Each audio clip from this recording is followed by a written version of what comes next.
after like sort of some of his motions and kind of mouthings kind of caught Okay, the I'm cameras gonna during one turn of this our. down.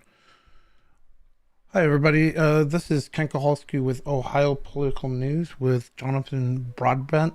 We are live watching the presidential address to the Congress. Um, we'll be going and watching the whole. We're not going to butt in too much, but if there was some kind of comments that we want to say, we'll probably say. But Jonathan, thanks for coming on. I'm going to pop over to you. I know you're in the exactly where you want to be, but thanks for coming on. Yeah. I'll get you set up, but we're gonna start Yeah, shortly. what happened to my background? Yeah, I'm gonna get a background for you. I'll get a background for you. Hey, everybody, I'll try my best to outbite my tongue if I find that I have some colorful commentary during the speech. Well, actually, during Trump's speech, I'm sure to be very quiet because I want to hear all of it. But some of the other stuff, Right. I think I may have some commentary to interject. Exactly. I'll try to keep it to a dull roar. Yeah, so we're gonna go back to the and I think that it's just gonna be audio. We'll let C-SPAN kind of take over. Yeah, I mean, I think that I'm not even sure I would call it a relationship. Those are two people that didn't really know each other, that didn't really talk.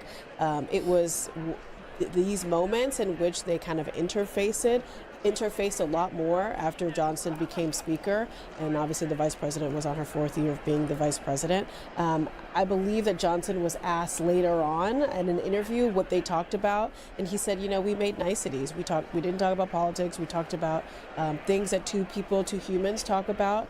I am not sure that is the case right now with J.D. Vance and Johnson. I think that they're talking pretty frequently. J.D. Vance was at the Capitol earlier today for a confirmation hearing for one of the people nominated to join the FBI, one of his longtime friends. And so I think that they're continuously having conversations in a way that Johnson wasn't having with the previous administration. We have about a minute and a half before William McFarland, the House Sergeant at Arms, is scheduled to announce Mr. Speaker, the President of the United States, etc.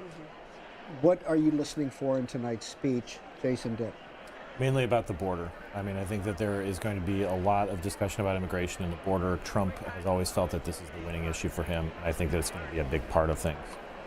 Jasmine Wright? The economy. I mean, this tariffs move that happened, overnight into today. Obviously, there's some thinking that maybe they would, pull back the tariffs or bring it down to a lower percentage. But people are concerned about the economy. They're giving Trump some more time, but people are concerned. And so I want to hear how he not just blames the Biden administration, but how he talks about it moving forward. Well, later tonight, Howard Lutnick, the new Commerce Secretary, made a statement. Yeah, he said that. What should we be listening for? Well, he said that they had been on the phone with both their Mexican and Canadian counterparts trying to make a deal, and that President Trump may announce, if not here, maybe tomorrow, that they are pulling back some of the tariffs, not completely letting them go, but certainly pulling them back as long as these countries say and then become more forceful on issues like fentanyl, on issues that the reason why that these tariffs are put in place. But I think it's just the reality is that Trump saw the stock markets. He is somebody who follows the stock markets. He follows them quite religiously, and they were going back and forth, really kind of freaking out negatively about these tariffs. And so I don't think that the White House will be able to say quite credibly that that wasn't the reason, or that wasn't a reason as to why they're kind of saying we're going to pull these back. But certainly only time will tell what percentage that is, how much that is, and whether or not they still do reciprocal tariffs on April 2nd. Then Nydia Velázquez, a Democrat of New York, talking with Nancy Pelosi there, both long-term members. I apologize for not recognizing. Jonathan, we're going to put you on. 62 new. There was a couple of good questions that they had. What are you expecting to hear tonight? And any thoughts on the what Trump's going to say tonight? Oh, did I lose you? Oh, Jonathan. You down at the White House that she came down. Here comes Mrs. Trump. She's sitting with her guests. Greta gave us her guests earlier. They include some revenge porn victims, the Comparatory family that was, the father was killed in Butler, Pennsylvania. So she's sitting with her guests there. Lincoln Riley family is That's there. right. That's right. To answer your question, I wasn't surprised to see her. I mean, I think those were her first public remarks since Donald Trump took office. There were some questions about how much she would be in Washington, how frequently she'd be around. But I think that there's a real shift in energy, not just from the president, but also from her office, trying to do things much differently this time around. Mr. Speaker, the President's Cabinet. Okay. The cabinet coming out.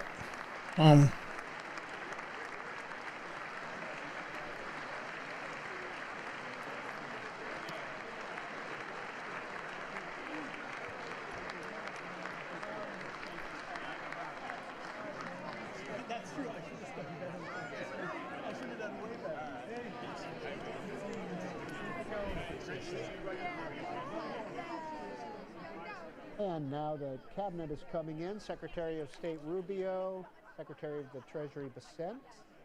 We saw there as well Attorney General Pam Bondi. Pete Hegseth was there. Mr. Lutnick, the Commerce Secretary, who we talked about a little bit earlier. RFK Jr., of course, HHS. There's Scott Turner. HUD. There's Seth Duffy. I'm so sorry, Sean Duffy. Transportation. There's Senator Adam Schiff sitting with a senator from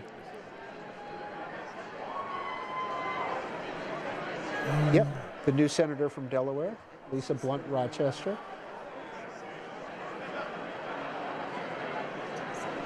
We had Carol.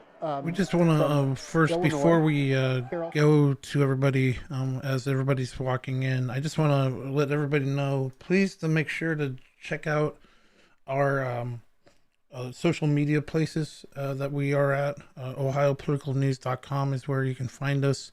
You can also find us on X, on Substack, Truth, and Locals. Also YouTube, Facebook, all the good, all the other good locations and destinations throughout the social media wave. And then also go to ohiopoliticalnews.com/shop, and you can go through all the different items that we have on our website for the shop. Hats and, property tax guys, and we'll get everybody situated with any items that you need. You get your mug shot, definitely let us know, and we can get that for you too. And we'll go back to the audio right now. I think it's Last week, Joe Biden took Trump. at least a half hour to get out of the chamber. It was a moment for him politically that boosted him. Yeah. That got rid of some of the rumors of mental decline, etc. And he worked that room for a half an hour. It's Yeah. one of the most, in a sense, iconic things I've ever seen in politics. Yeah. And do we expect President Trump to do the same, or I don't know. I don't know if He likes to chat. I don't know if President Trump will be there as long. I mean, in that span, Joe Biden had like 2 hot mic moments that went viral. I mean, he was there for forever. I don't know if you expect President Trump to be there that long. But the reality is that, as I've talked to people close to him, he is enjoying this moment. He's happy to be back in the White House. He's happy to have a party that responds to him, that respects him.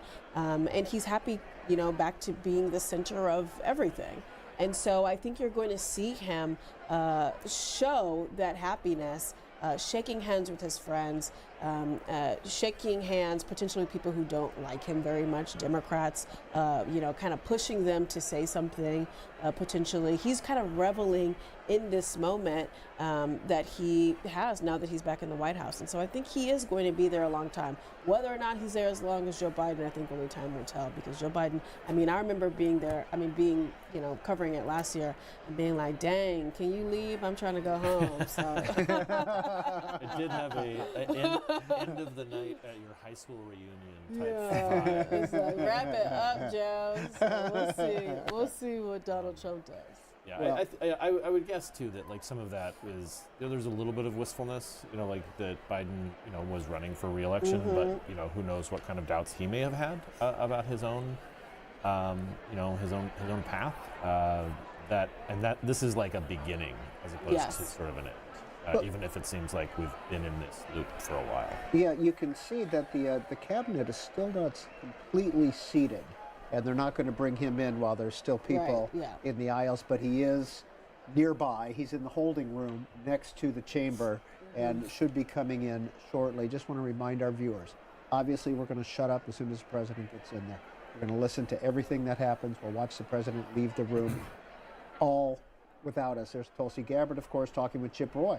Kelly Loeffler, the SBA Yeah, minister, that's right. Former from senator Georgia. from Georgia, RFK. I haven't seen RFK Jr. talk to a lot of people. I don't know if that's a. I saw him saying talk to Jeff anything? Van Drew, and Okay. I wonder if it was a conversation about fluoride.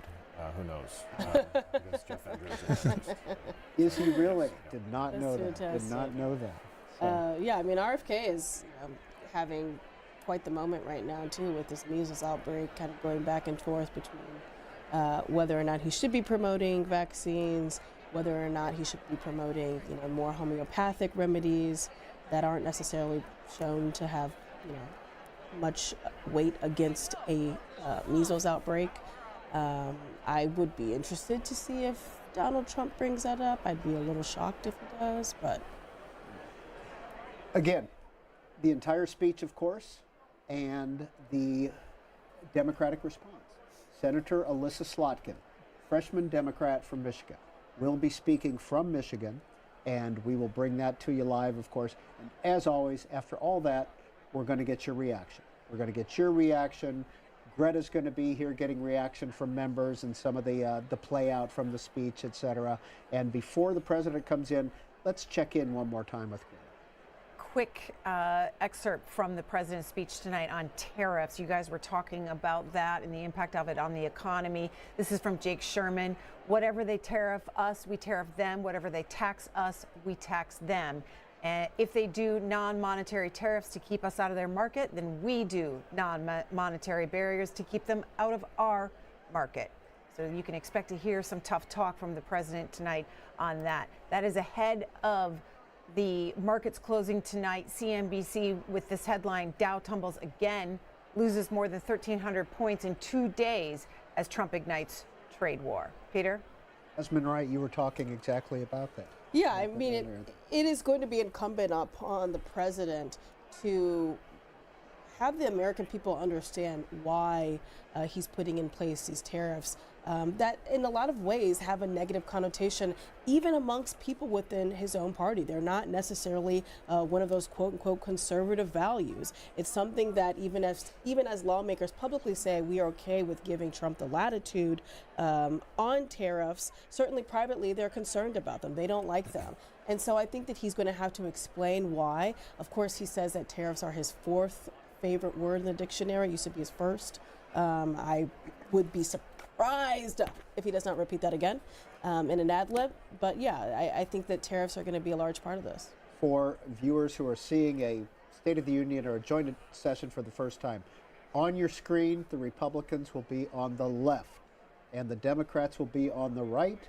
So you can always tell what the applause lines are by which side stands up. And it gets pretty stark at times, doesn't it? It absolutely does. And I mean, another thing that I'm looking for, in addition to just some of the policy notes that we're looking at, is just how the Democrats are going to approach things that they feel are a winner for them. Whether it's something, if Trump does talk about tariffs, and he does talk about like how great they are, We're seeing, again, as you mentioned, Jasmine, the market does not like them. The Wall Street Journal editorial page doesn't like them. This is kind of across the board, and the economy over and over again came up as the #1 issue people are worried about. But he's also going to go for some base issues, like transgender, issues. How is that going to be? How is that going to be presented? But how Here the we Democrats go. will react. Mr. Speaker, the President of the United States. Here he comes.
This could take a while.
USA.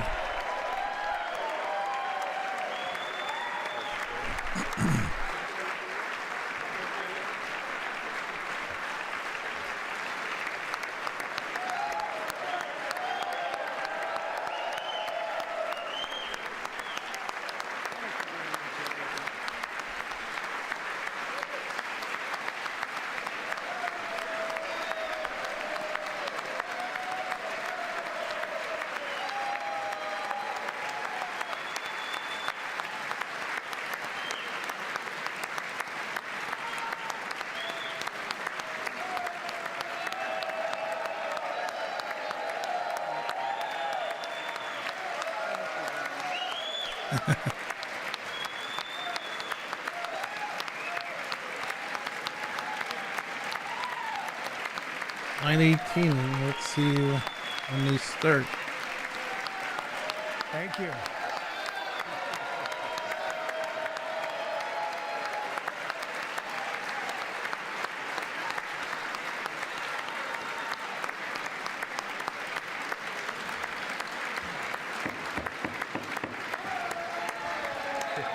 Thank you very much.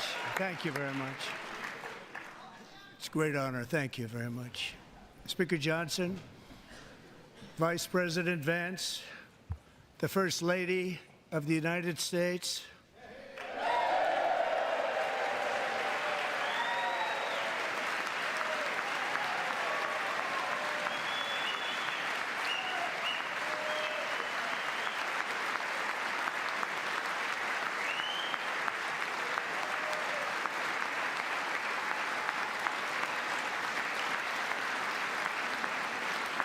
That's a nice ovation. members of the United States Congress, thank you very much.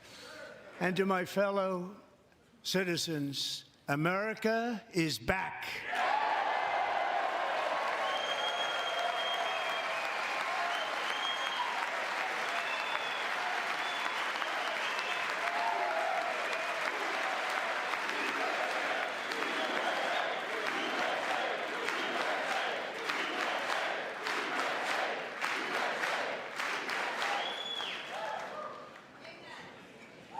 Six weeks ago, I stood beneath the dome of this Capitol and proclaimed the dawn of the golden age of America. From that moment on, it has been nothing but swift and unrelenting action to usher in the greatest and most successful era in the history of our country. We have accomplished more in 43 days than most administrations accomplished in 4 years or 8 years, and we are just getting started.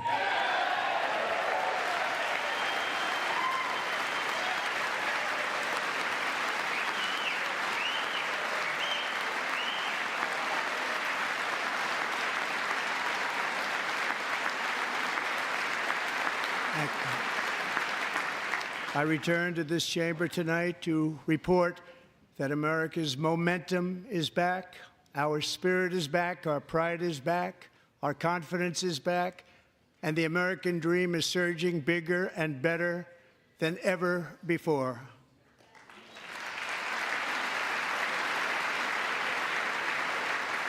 The American dream is unstoppable, and our country is on the verge of a comeback, the likes of which the world has never witnessed and perhaps will never witness again.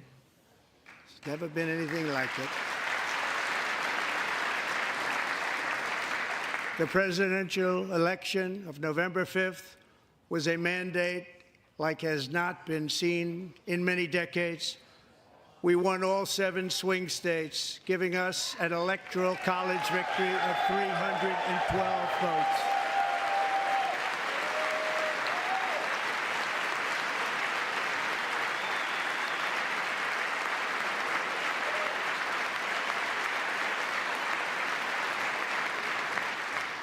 We won the popular vote by big numbers and won counties in our country.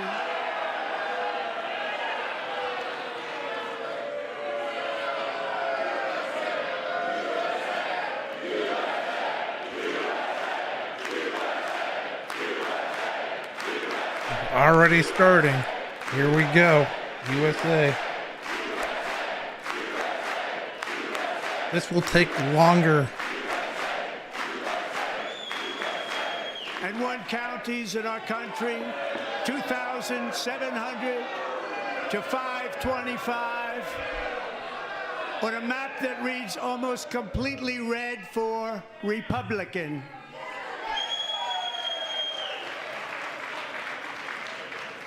Now, for the first time in modern history, more Americans believe that our country is headed in the right direction than the wrong direction. In fact, it's an astonishing record, 27-point swing, the most ever.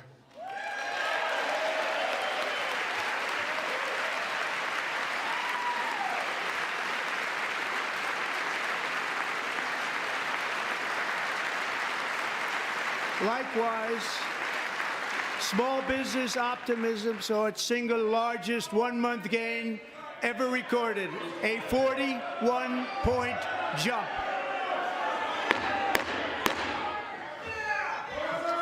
Members are directed to uphold and maintain decorum in the House and to cease any further disruptions. That's your warning.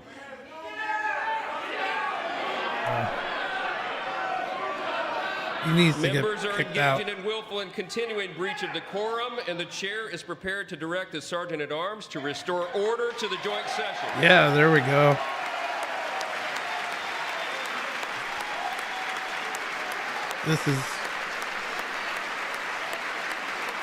That just shows what Democrats are all about.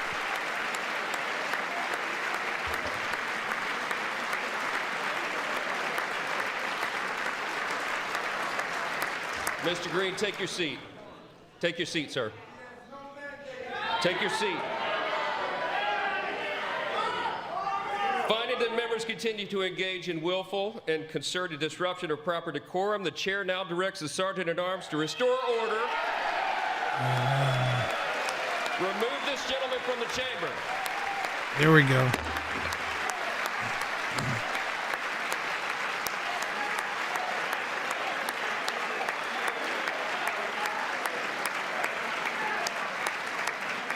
There he goes. Na na na na.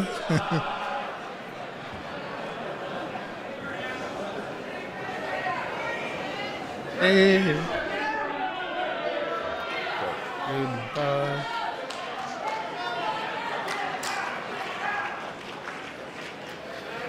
Members are directed to uphold and maintain decorum in the House.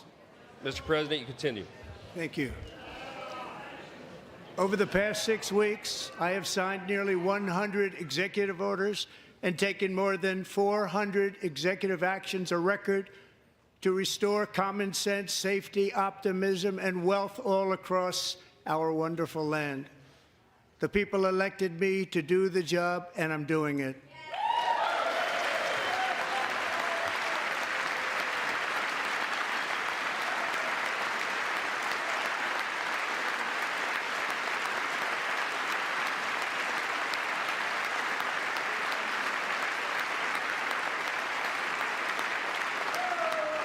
In fact, it has been stated by many that the first month of our presidency, it's our presidency, is the most successful in the history of our nation.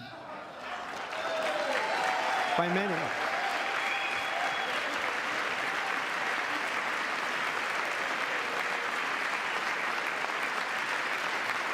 And what makes it even more impressive is that, do you know who number 2 is? George Washington. How about that? How about that? I don't know about that list, but we'll take it. Within hours of taking the oath of office, I declared a national emergency on our southern border, and I deployed the U.S. military and Border Patrol to repel the invasion of our country. And what a job they've done. As a result, illegal border crossings last month were by far the lowest ever recorded, ever.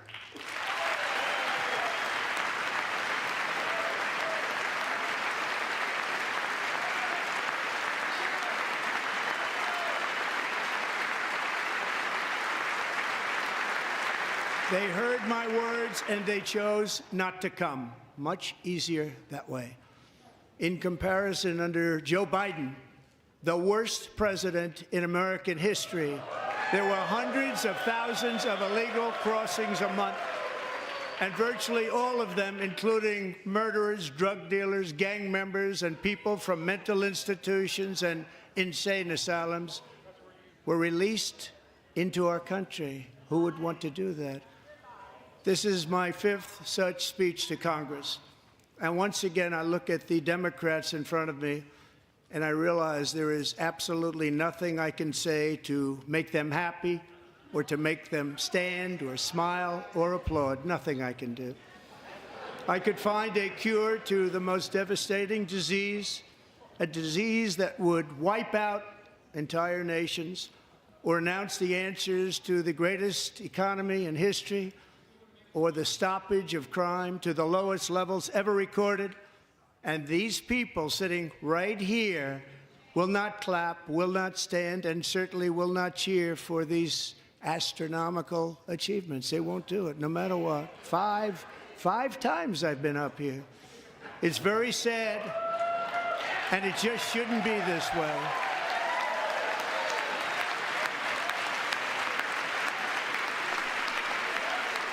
It's not a bad way of.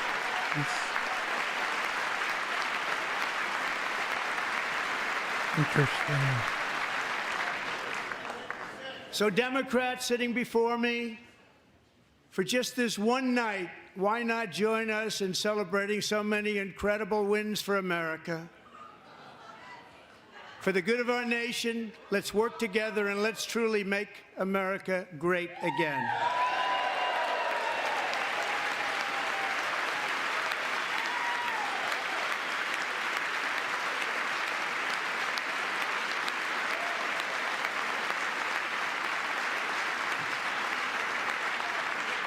Every day, my administration is fighting to deliver the change America needs to bring a future that America deserves, and we're doing it. This is a time for big dreams and bold action.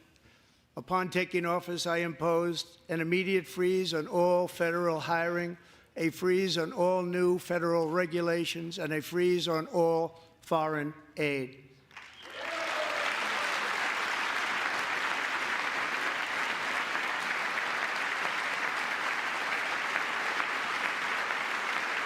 I terminated the ridiculous Green New Scam. I withdrew from the unfair Paris Climate Accord, which was costing us trillions of dollars that other countries were not paying. I withdrew from the corrupt World Health Organization.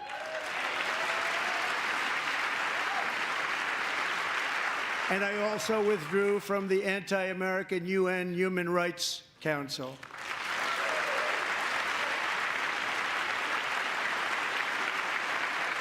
We ended all of Biden's environmental restrictions that were making our country far less safe and totally unaffordable. And importantly, we ended the last administration's insane electric vehicle mandate, saving our auto workers and companies from economic destruction.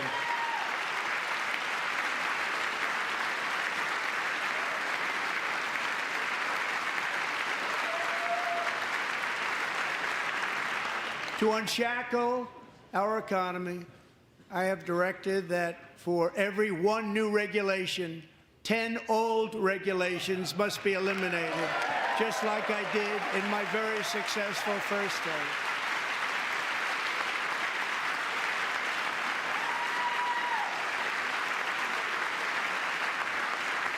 And in that first term, we set records on ending unnecessary rules and regulations like no other president had done before. We ordered all federal workers to return to the office. They will either show up for work in person or be removed from their job.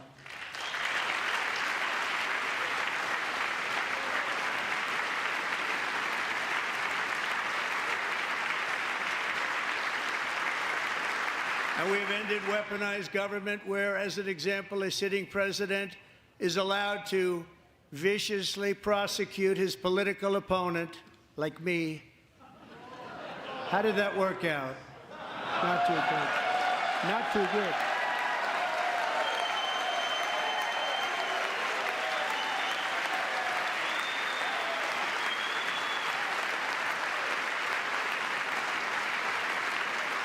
And I have stopped all government censorship and brought back free speech in America. It's back.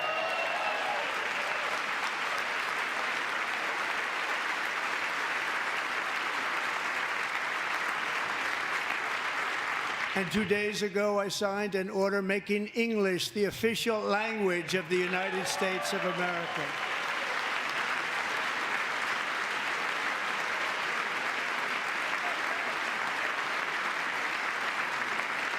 I renamed the Gulf of Mexico the Gulf of America.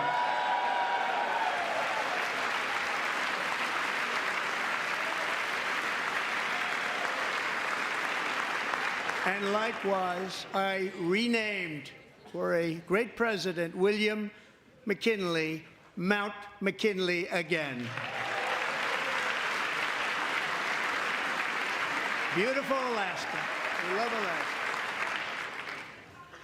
We've ended the tyranny of so-called diversity, equity, and inclusion policies all across the entire federal government and indeed the private sector and our military. And our country will be woke no longer.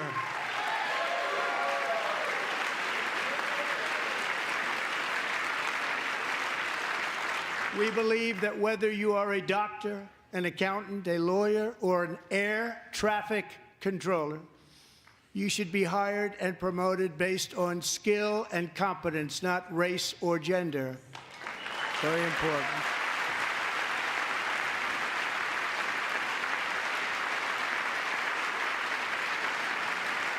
You should be hired based on merit.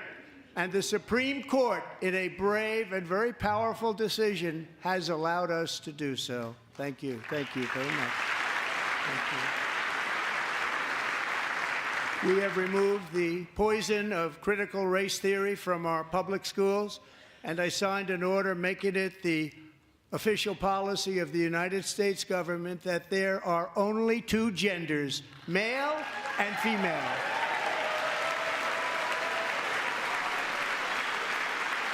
It's all common sense.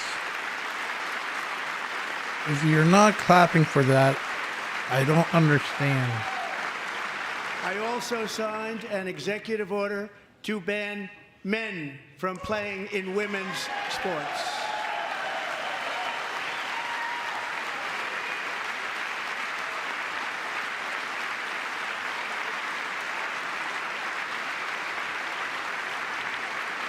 Three years ago, Peyton McNabb was an all-star high school athlete, one of the best, preparing for a future in college sports. But when her girls' volleyball match was invaded by a male, he smashed the ball so hard in Peyton's face, causing traumatic brain injury, partially paralyzing her right side, and ending her athletic career. It was a shot like she's never seen before. She's never seen anything like it.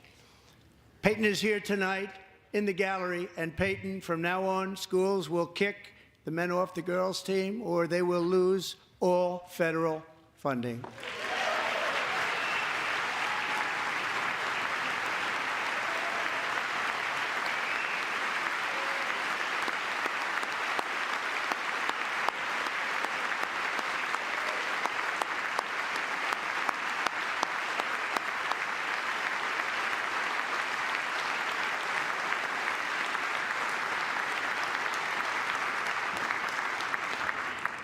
And if you really want to see numbers, just take a look at what happened in the women's boxing, weightlifting, track and field, swimming, or cycling, where a male recently finished a long-distance race 5 hours and 14 minutes ahead of a woman for a new record by 5 hours.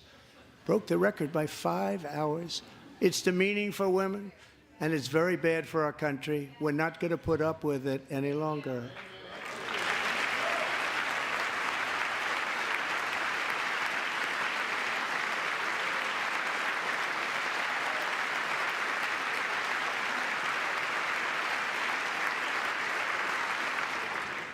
What I have just described is only a small fraction of the common sense revolution that is now, because of us, sweeping the entire world. Common sense has become a common theme, and we will never go back. Never. Never going to let that happen. Among my very highest priorities is to rescue our economy and get dramatic and immediate relief to working families. As you know, we inherited from the last administration an economic catastrophe and an inflation nightmare. Their policies drove up energy prices, pushed up grocery costs, and drove the necessities of life out of reach for millions and millions of Americans. They've never had anything like it. We suffered the worst inflation in 48 years, but perhaps even in the history of our country. They're not sure.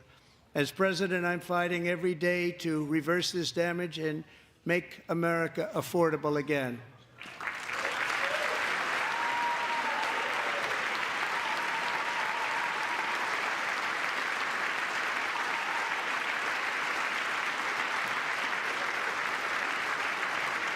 Joe Biden especially let the price of eggs get out of control. The egg price is out of control, and we're working hard to get it back down. Secretary, do a good job on that. You inherited a total mess from the previous administration. Do a good job.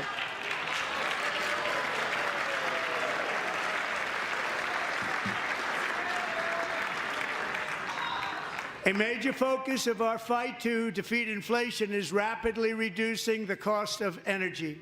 The previous administration cut the number of new oil and gas leases by 95%, slowed pipeline construction to a halt, and closed more than 100 power plants. We are opening up many of those power plants right now.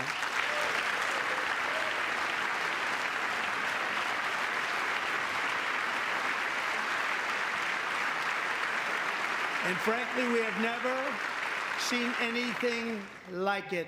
That's why on my first day in office, I declared a national energy emergency. As you've heard me say many times, we have more liquid gold under our feet than any nation on earth, and by far. And now I fully authorize the most talented team ever assembled to go and get it. It's called Drill, Baby, Drill.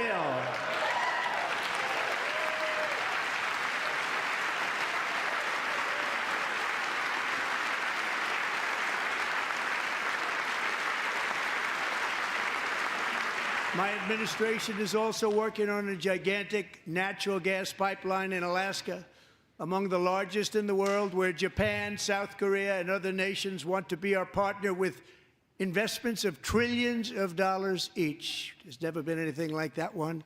It will be truly spectacular. It's all set to go. The permitting is gotten.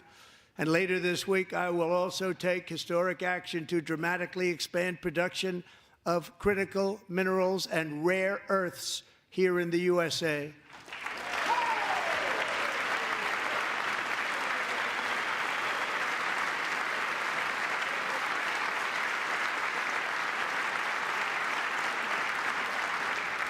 To further combat inflation, we will not only be reducing the cost of energy, but will be ending the flagrant waste of taxpayer dollars.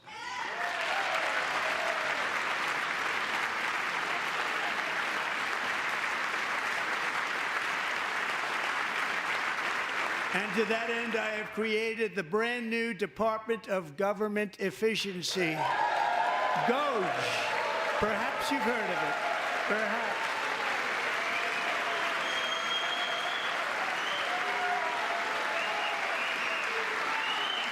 Which is headed by Elon Musk, who Elon has a tie tonight.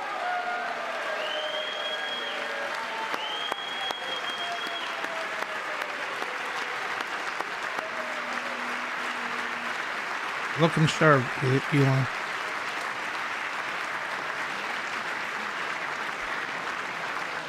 Thank you, Elon. He's working very hard. He didn't need this. He didn't need this. Thank you very much. We appreciate it. Everybody here, even this side, appreciates it, I believe. They just don't want to admit that. Just listen to some of the appalling waste we have already identified. $22 billion from HHS to provide free housing and cars for illegal aliens. $45 million for diversity, equity, and inclusion scholarships in Burma. $40 million to improve the social and economic inclusion of sedentary migrants. Nobody knows what that is. $8 million to promote LGBTQI+ in the African nation of Lesotho, which nobody has ever heard of. $60 million for indigenous peoples and Afro-Colombian empowerment in Central America. $60 million. $8 million for making mice transgender. This is real. $32 million for a left-wing propaganda operation in Moldova. $10 million for male circumcision in Mozambique. $20 million for the Arab Sesame Street in the Middle East. It's a program. $20 million for a program. $1.9 billion to recently created Decarbonization of Homes Committee, headed up, and we know she's involved. Just at the last moment, the money was passed over by a woman named Stacey Abrams. Have you ever heard of her? A $3.5 million consulting contract for lavish fish monitoring. $1.5 million for voter confidence in Liberia. $14 million for social cohesion in Mali. $59 million for illegal alien hotel rooms in New York City. He's a real estate developer. He's done very well. $250,000 to increase vegan local climate action innovation in Zambia. $42 million for social and behavior change in Uganda. $14 million for improving public procurement in Serbia. $47 million for improving learning outcomes in Asia. Asia's doing very well with learning. You know what we're doing. Should use it ourselves. And $101 million for DEI contracts at the Department of Education. The most ever paid, nothing even like it. Under the Trump administration, all of these scams, and they're far worse, but I didn't think it was appropriate to talk about them. They're so bad. Many more have been found out and exposed and swiftly terminated by a group of very intelligent, mostly young people, headed up by Elon, and we appreciate it. We found hundreds of billions of dollars of fraud.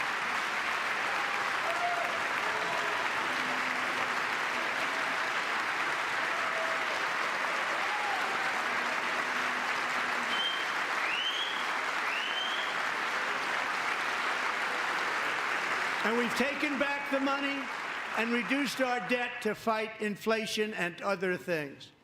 Taken back a lot of that money. We got it just in time. This is just the beginning. The Government Accountability Office, a federal government office, has estimated annual fraud of over $500 billion in our nation, and we are working very hard to stop it. We're going to.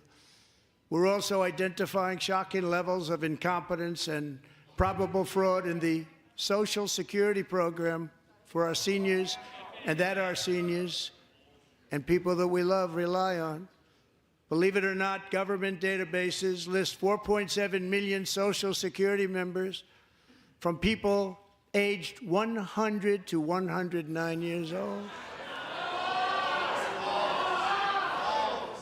It lists 3.6 million people from ages 110 to 119. I don't know any of them. I know some people that are rather elderly, but not quite that elderly. 3.47 million people from ages 120 to 129. 3.9 million people from ages 130 to 139. 3.5 million people from ages 140 to 149. And money is being paid to many of them, and we're searching right now. In fact, Pam, good luck. Good luck. You're going to find it. But a lot of money is paid out to people because it just keeps getting paid, and nobody does, and it really hurts Social Security and hurts our country. 1.3 million people from ages 150 to 159, and over 130,000 people, according to the Social Security databases, are age over 160 years old. We have a healthier country than I thought, Bobby.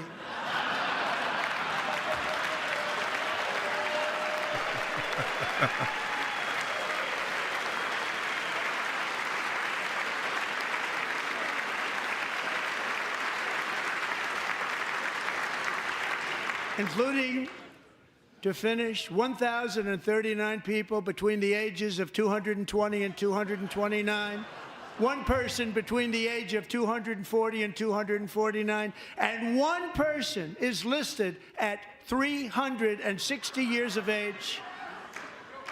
More than 100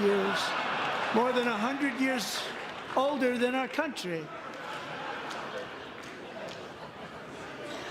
But we're going to find out where that money's going, and it's not going to be pretty. By slashing all of the fraud, waste, and theft we can find, we will defeat inflation, bring down mortgage rates, lower car payments and grocery prices, protect our seniors, and put more money in the pockets of American families.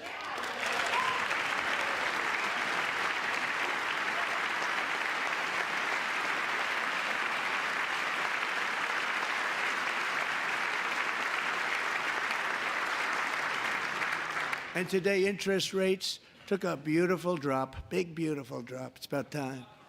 And in the near future, I want to do what has not been done in 24 years, balance the federal budget. We're going to balance it.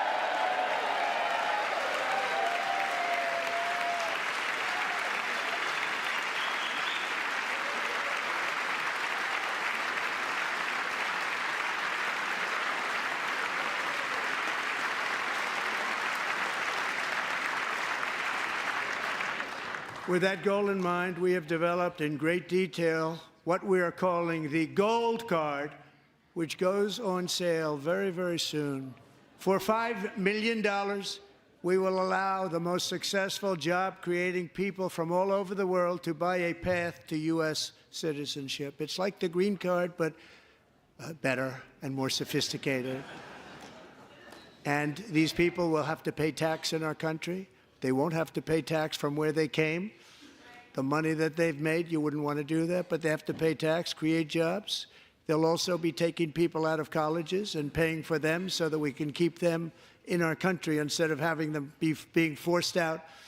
Number one, at the top school, as an example, being forced out and not being allowed to stay and create tremendous numbers of jobs and great success for a company out there. So while we take out the criminals, killers, traffickers, and child predators who are allowed to enter our country under the open border policy of these people, the Democrats, the Biden administration, the open border insane policies that you've allowed to destroy our country, we will now bring in brilliant, hardworking, job-creating people.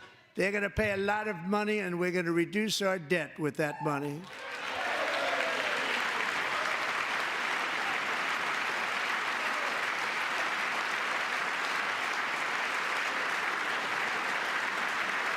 Americans have given us a mandate for bold and profound change. For nearly 100 years, the federal bureaucracy has grown until it has crushed our freedoms, ballooned our deficits, and held back America's potential in every possible way. The nation founded by pioneers and risk-takers now drowns under millions and millions of pages of regulations and debt. Approvals that should take 10 days to get instead take 10 years, 15 years, and even 20 years before you're rejected.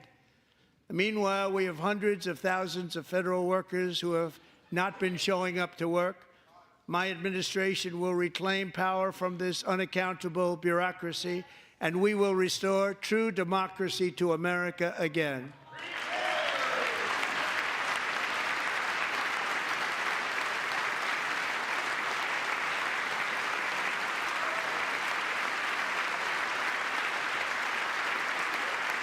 And any federal bureaucrat who resists this change will be removed from office immediately. Because we are draining the swamp. It's very simple. And the days of rule by unelected bureaucrats are over.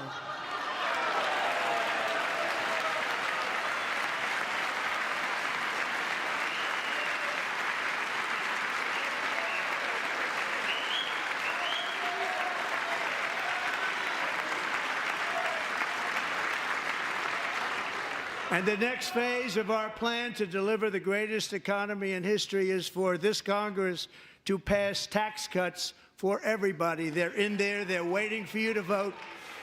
And I'm sure that the people on my right, I don't mean the Republican right, but my right here, I'm sure you're going to vote for those tax cuts, because otherwise I don't believe the people will ever vote you into office. So I'm doing you a big favor by telling you that. But I know this group is going to be voting for the tax.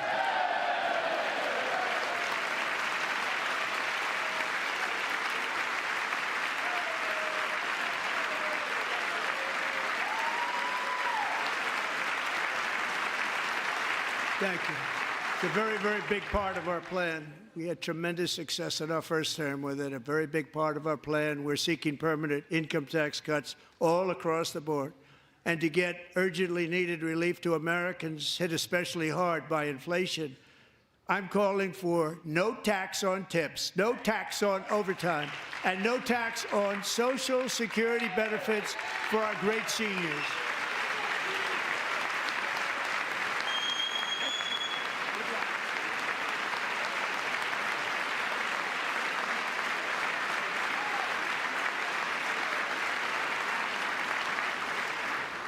And I also want to make interest payments on car loans tax deductible, but only if the car is made in America.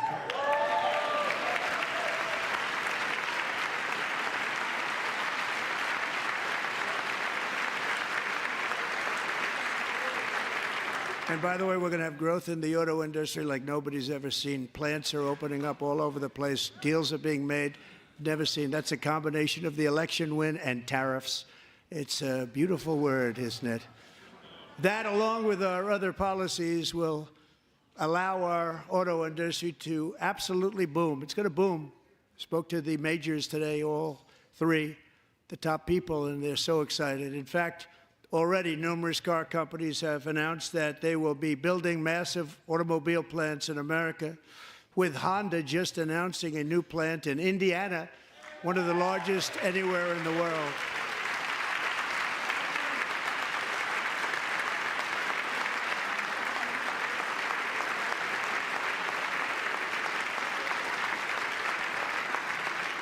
And this has taken place since our great victory on November 5th, a date which will hopefully go down as one of the most important in the history of our country.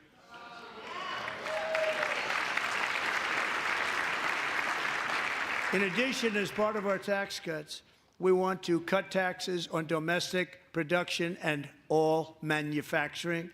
And just as we did before, we will provide 100% expensing. It will be retroactive to January 20th, 2025. And it was one of the main reasons why our tax cuts were so successful in our first term, giving us the most successful economy in the history of our country. First term. We had a great first term.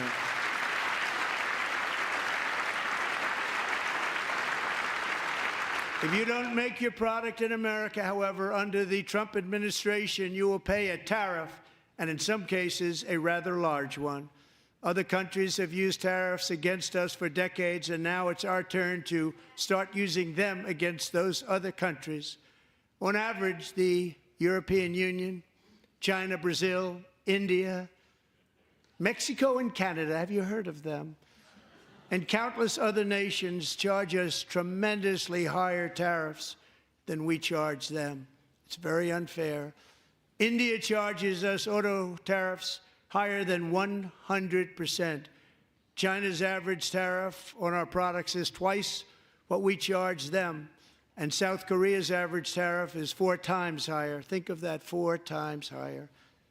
And we give so much help militarily and in so many other ways to South Korea. But that's what happens. This is happening by friend and foe.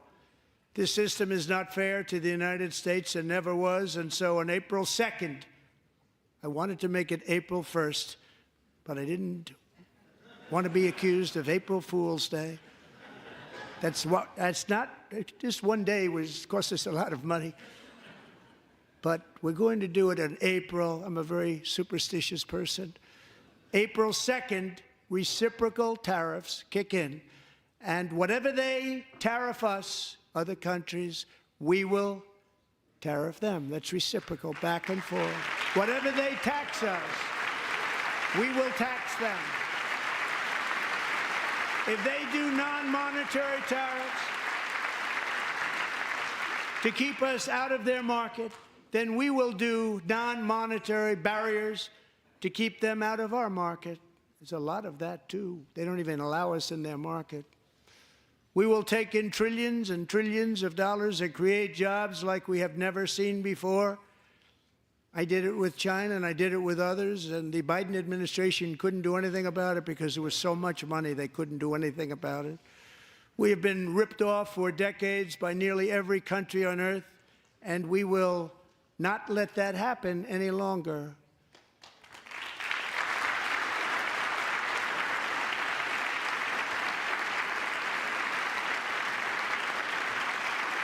Much has been said over the last 3 months about Mexico and Canada, but we have very large deficits with both of them. But even more importantly, they've allowed fentanyl to come into our country at levels never seen before, killing hundreds of thousands of our citizens and many very young, beautiful people, destroying families.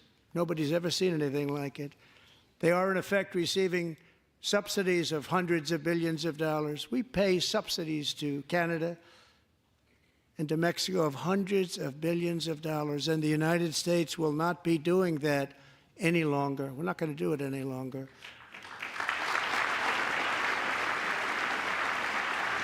Thanks to our America First policies we're putting into place, we have had $1.7 trillion of new investment in America in just the past few weeks. The combination of the election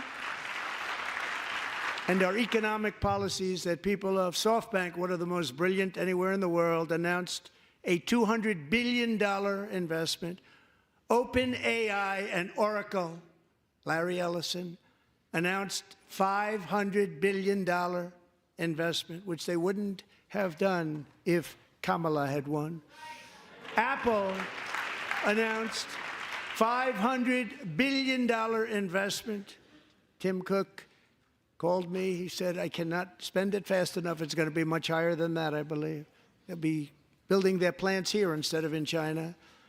And just yesterday, Taiwan Semiconductor, the biggest in the world, most powerful in the world, has a tremendous amount, 97% of the market, announced a $165 billion investment to build the most powerful chips on earth right here in the USA.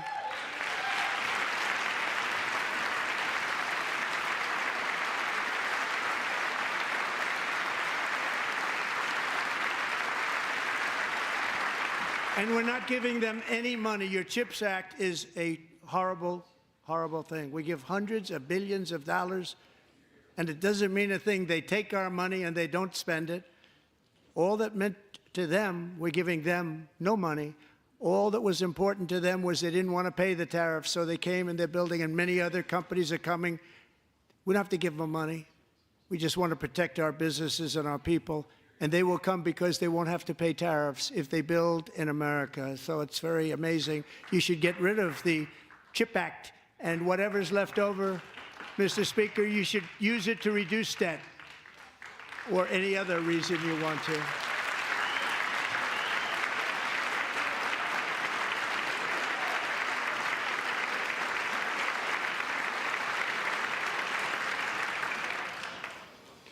Our new trade policy will also be great for the American farmer. I love the farmer.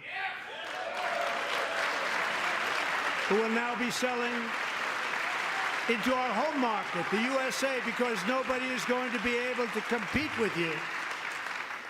because there's goods that come in from other countries and companies. They're really in a bad position in so many different ways. They're uninspected. They may be very dirty and disgusting, and they come in and they pour in, and they hurt our American farmers. The tariffs will go on agricultural product coming into America, and our farmers, starting on April 2nd, it may be a little bit of an adjustment period. We had that before when I made the deal with China, $50 billion of purchases, and I said, just bear with me, and they did. They did. Probably have to bear with me again, and this will be even better. That was great. The problem with it was that Biden didn't enforce it. He didn't enforce it. $50 billion of purchases, and we were doing great, but Biden did not enforce it, and it hurt our farmers. But our farmers are going to have a field day right now. So to our farmers, have a lot of fun. I love you too. I love you too. It's all going to happen.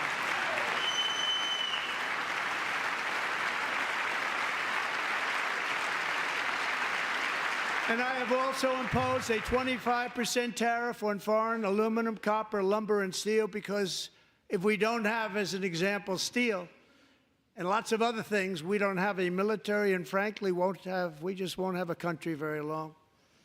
Here today is a proud American steelworker, fantastic person from Decatur, Alabama, Jeff Denard. Has been working at the same steel plant for 27 years in a job that has allowed him to serve as the captain of his local volunteer fire department, raise 7 children with his beautiful wife, Nicole, and over the years provide a loving home for more than 40 foster children. So great, Jeff.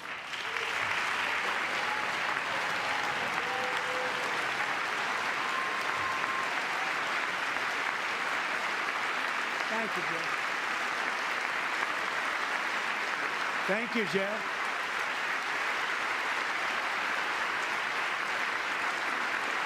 Stories like Jeff's remind us that tariffs are not just about protecting American jobs. They're about protecting the soul of our country. Tariffs are about making America rich again and making America great again, and it's happening, and it will happen rather quickly. There'll be a little disturbance, but we're okay with that. It won't be much. No, you're not. Oh. And look where Biden took us, very low, the lowest we've ever been. Jeff, I want to thank you very much. And I also want to recognize another person who has devoted herself to foster care community. She works so hard on it. A very loving person, our magnificent First Lady of the United States.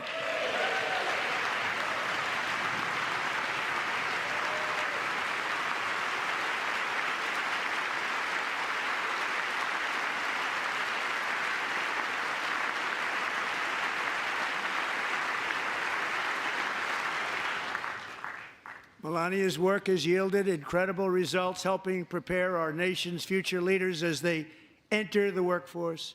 Our First Lady is joined by 2 impressive young women, very impressive.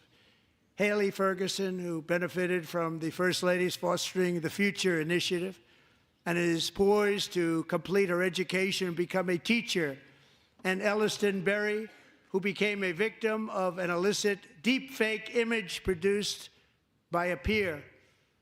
With Elliston's help, the Senate just passed the Take It Down Act, and this is so important. Thank you very much, John. John Thune, thank you. Stand up, John. Thank you, John.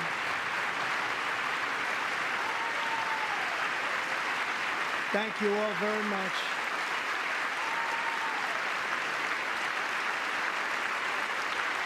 Thank you. And thank you to John Thune and the Senate. Great job. To criminalize the publication of such images online is a terrible, terrible thing. And once it passes the House, I look forward to signing that bill into law. Thank you. And I'm going to use that bill for myself, too, if you don't mind. Because nobody gets treated worse than I do online. Nobody. That's great. Thank you very much to the Senate. Thank you. But if we truly care about protecting Americans' children, no step is more crucial than securing America's borders. Over the past 4 years, 21 million people poured into the United States. Many of them were murderers, human traffickers, gang members, and other criminals from the streets of dangerous cities all throughout the world. Because of Joe Biden's insane and very dangerous open border policies, they are now strongly embedded in our country, but we are getting them out and getting them out fast.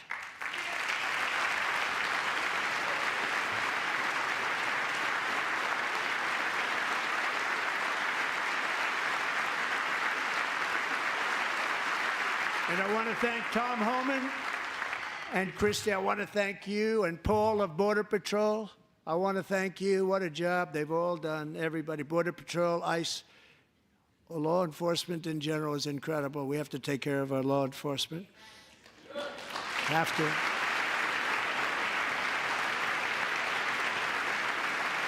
Last year,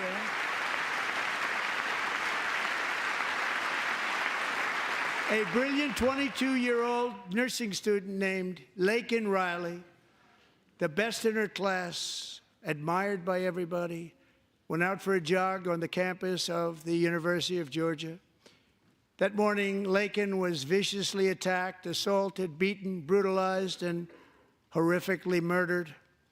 Laken was stolen from us by a savage illegal alien gang member who was arrested while trespassing across Biden's open southern border and then set loose into the United States under the heartless policies of that failed administration. It was indeed a failed administration. He had then been arrested and released in a Democrat-run sanctuary city, a disaster, before ending the life of this beautiful young angel. With us this evening are Laken's beloved mother, Allison, and her sister, Lauren.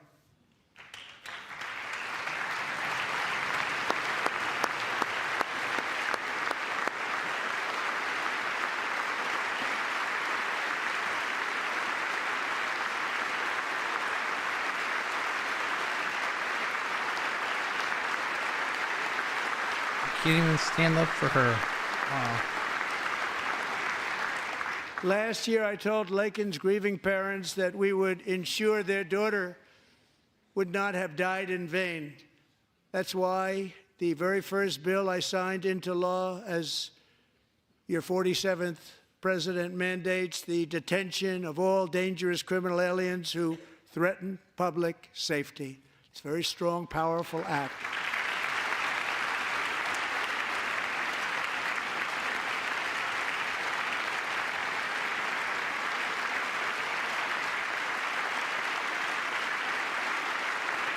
It's called the Laken-Riley Act. So Allison and Lauren, America will never, ever forget our beautiful Laken Hope Riley.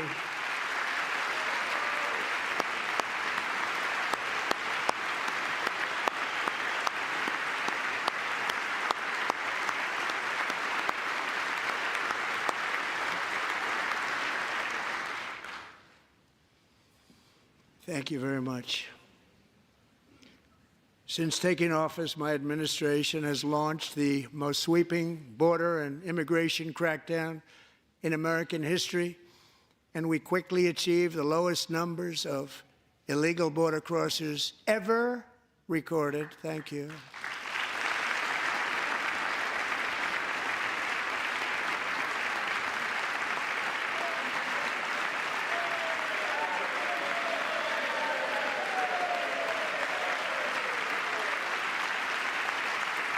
The media and our friends in the Democrat Party kept saying we needed new legislation, we must have legislation to secure the border. But it turned out that all we really needed was a new president.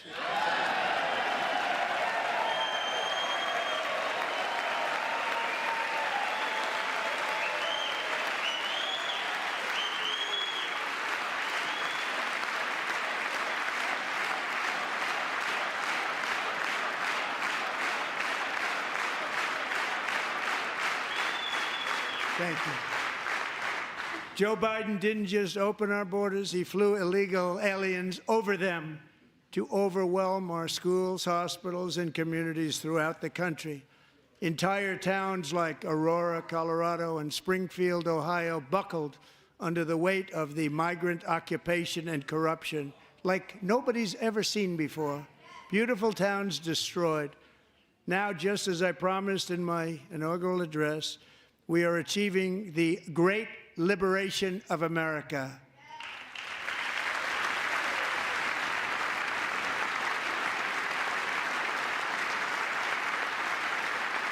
But there still is much work to be done. Here tonight is a woman I have gotten to know, Alexis Nungari from Houston. Wonderful woman. Last June, Alexis's 12-year-old daughter, her precious Jocelyn, walked to a nearby convenience store. She was kidnapped, tied up, assaulted for 2 hours under a bridge, and horrifically murdered. Arrested and charged with this heinous crime are 2 illegal alien monsters from Venezuela, released into America by the last administration through their ridiculous open border. The death of this beautiful 12-year-old girl and the agony of her mother and family touched our entire nation greatly. Alexis, I promised that we would always remember your daughter, your magnificent daughter, and earlier tonight, I signed an order keeping my word to you. One thing I have learned about Jocelyn is that she loved animals so much. She loved nature. Across Galveston Bay, from where Jocelyn lived in Houston, you will find a magnificent national wildlife refuge, a pristine, peaceful, 34,000-acre sanctuary for all of God's creatures on the edge of the Gulf of America. Alexis, moments ago, I formally renamed that refuge in loving memory of your beautiful daughter, Jocelyn. So, Mr. Vice President, if you would, may I have the order?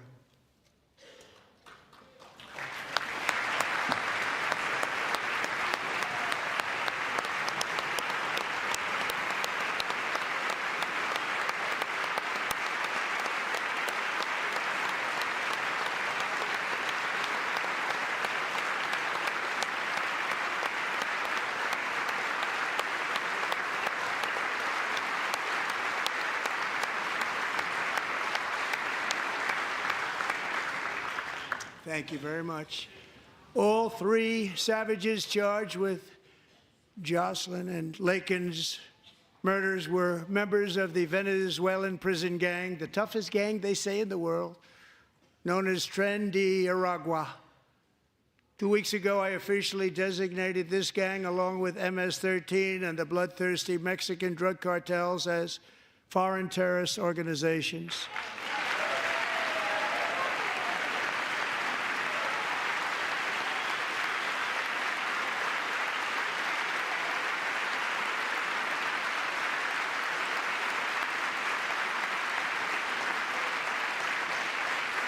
They are now officially in the same category as ISIS, and that's not good for them.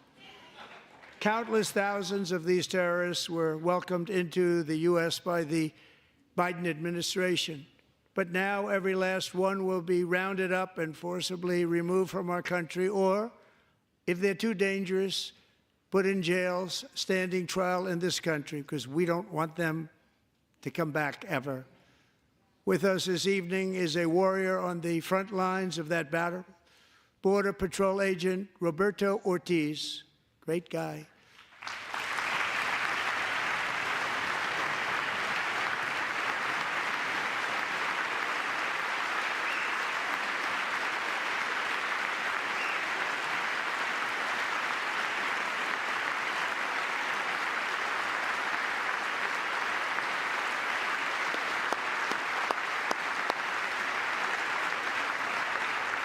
In January, Roberto and another agent were patrolling by the Rio Grande near an area known as Cartel Island. Doesn't sound too nice to me.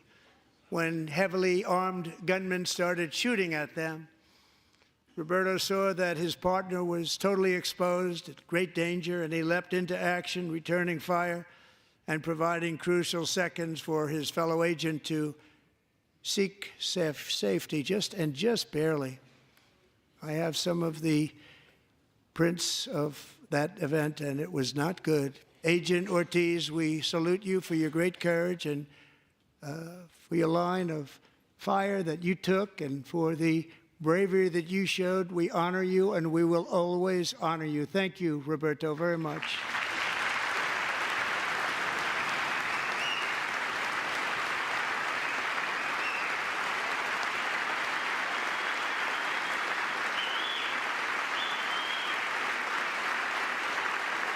Thank you, Roberto. And I actually got to know him on my many calls to the border. He's a great gentleman. The territory to the immediate south of our border is now dominated entirely by criminal cartels that murder, rape, torture, and exercise total control. They have total control over a whole nation, posing a grave threat to our national security. The cartels are waging war on America, and it's time for America to wage war on the cartels, which we are doing.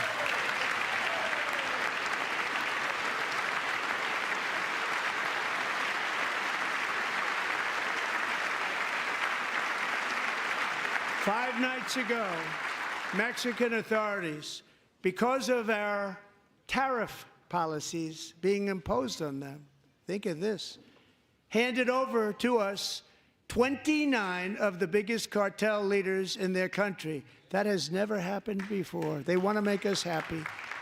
First time ever. But we need Mexico and Canada to do much more than they've done, and they have to stop the fentanyl and drugs pouring into the USA. They're going to stop it. I have sent Congress a detailed funding request laying out exactly how we will eliminate these threats to protect our homeland and complete the largest deportation operation in American history, larger even than current record holder President Dwight D. Eisenhower, a moderate man, but someone who believed very strongly in borders. Americans expect Congress to send me this funding without delay so I can sign it into law. So, Mr. Speaker, John Thune, both of you, I hope you're going to be able to do that, Mr. Speaker. Thank you. Mr. Leader, thank you. Thank you very much. And let's get it to me. I'll sign it so fast, you won't even believe it.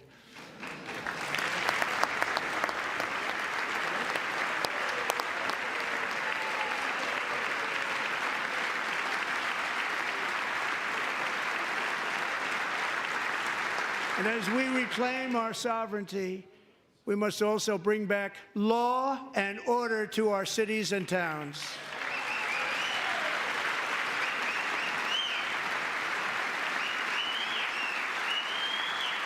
In recent years, our justice system has been turned upside down by radical left lunatics.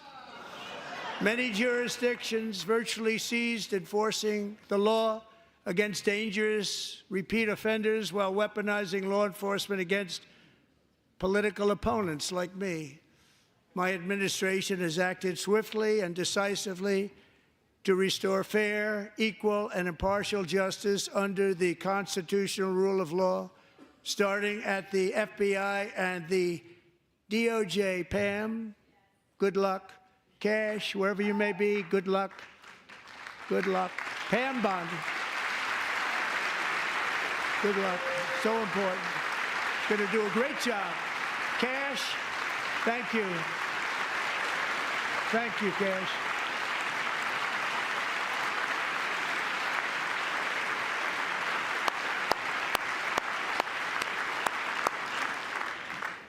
They've already started very strong. They're going to do a fantastic job. You're going to be very proud of them. We're also once again giving our police officers the support, protection, and respect they so dearly deserve. They have to get it. They have such a hard, dangerous job, but we're going to make it less dangerous. The problem is the bad guys don't respect the law, but they're starting to respect it, and they soon will respect it. This also includes our great fire departments throughout the country. Our firemen and women are unbelievable people, and we'll never forget them. And besides that, they voted for me in record numbers, so I have no choice.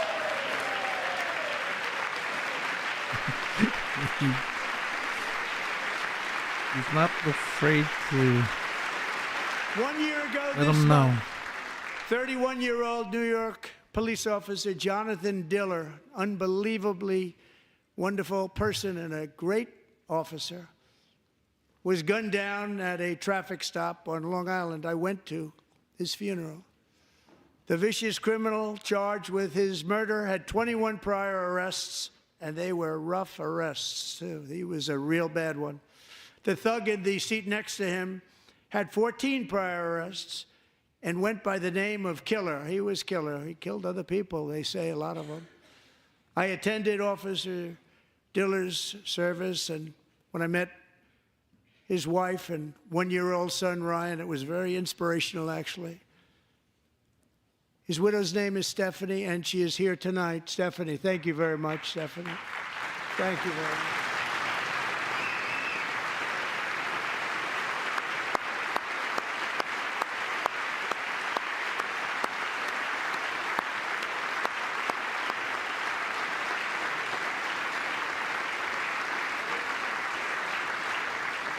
Stephanie, we're going to make sure that Ryan knows his dad was a true hero, New York's finest, and we're going to get these cold-blooded killers and repeat offenders off our streets, and we're going to do it fast. Got to stop it. They get out with 28 arrests. They push people into subway trains. They hit people over the head, back of the head with baseball bats. We got to get them out of here. I've already signed an executive order requiring a mandatory death penalty for anyone who murders a police officer, and tonight I'm asking Congress to pass that policy into permanent law.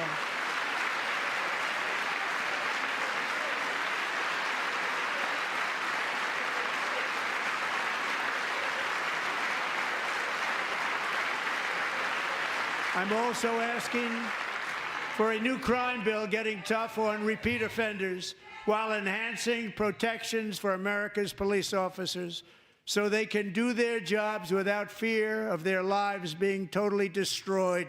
They don't want to be killed. We're not going to let them be killed. Joining us in the gallery tonight is a young man who truly loves our police.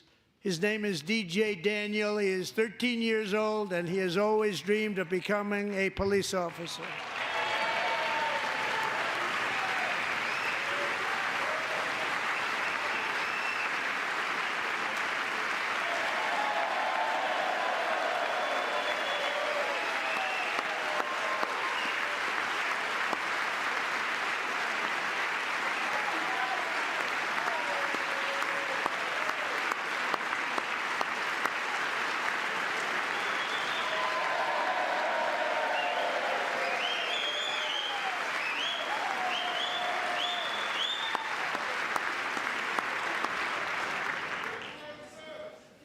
But in 2018, DJ was diagnosed with brain cancer.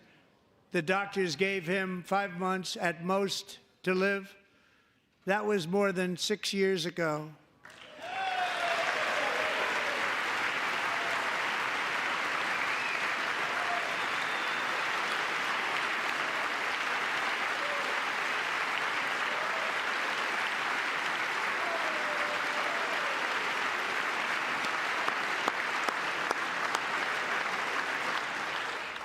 Since that time, DJ and his dad have been on a quest to make his dream come true, and DJ has been sworn in as an honorary law enforcement officer, actually a number of times. The police love him, the police departments love him. And tonight, DJ, we're going to do you the biggest honor of them all. I am asking our new Secret Service Director, Sean Curran, to officially make you an agent of the United States Secret Service.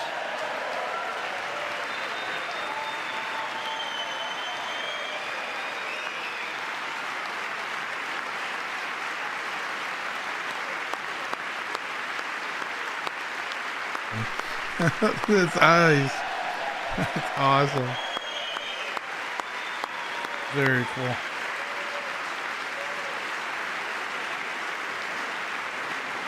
Oh, that's awesome.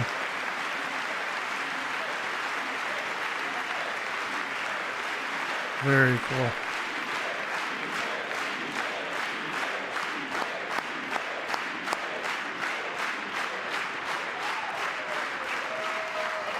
Thank you, DJ. DJ's doctors believe his cancer likely came from a chemical he was exposed to when he was younger. Since 1975, rates of child cancer have increased by more than 40%.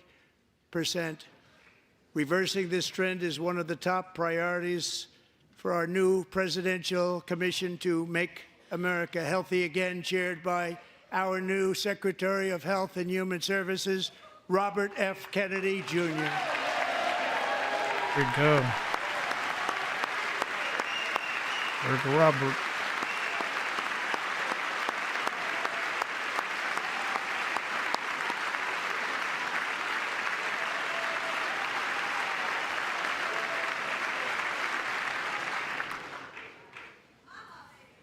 With the name Kennedy, you would have thought everybody over here would have been cheering. How quickly they forget. Our goal is to get toxins out of our environment, poisons out of our food supply, and keep our children healthy and strong.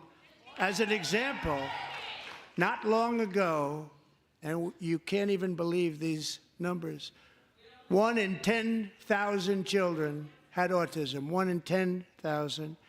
And now it's 1 in 36. There's something wrong. 1 in 36. Think of that. So we're going to find out what it is, and there's nobody better than Bobby and all of the people that are working with you. You have the best to figure out what is going on. Okay, Bobby? Good luck. It's a very important job. Thank you.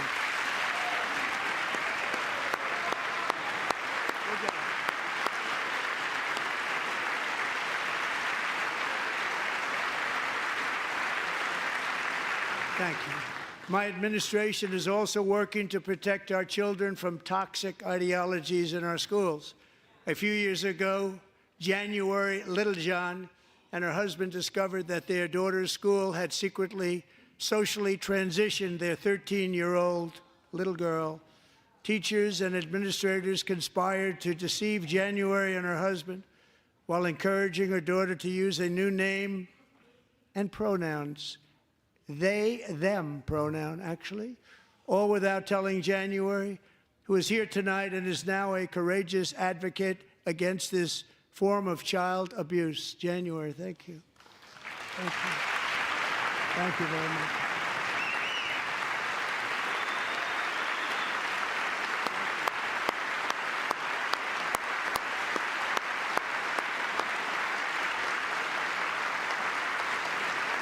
Thank you. Stories like this are why, shortly after taking office, I signed an executive order banning public schools from indoctrinating our children with transgender ideology.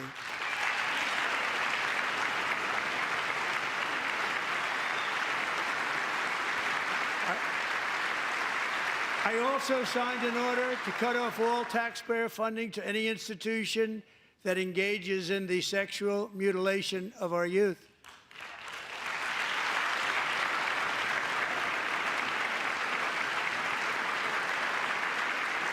And now I want Congress to pass a bill permanently banning and criminalizing sex changes on children and forever ending the lie that any child is trapped in the wrong body. This is a big lie.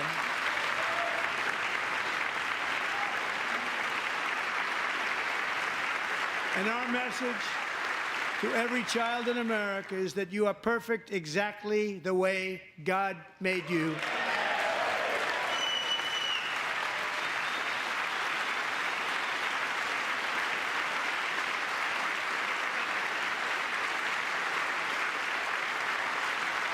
Because we're getting wokeness out of our schools and out of our military, and it's already out, and it's out of our society. We don't want it. Wokeness is trouble. Wokeness is bad. it's gone. It's gone.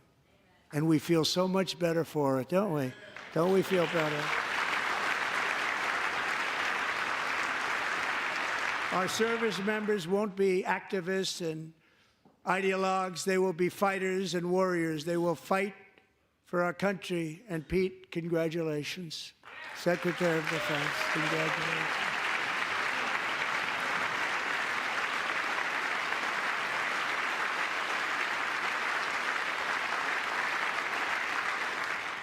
And he's not big into the woke movement, I can tell you. I know him well. I am pleased to report that in January, the U.S. Army had its single best recruiting month in 15 years, and that all armed services are having among the best recruiting results ever in the history of our services. What a difference.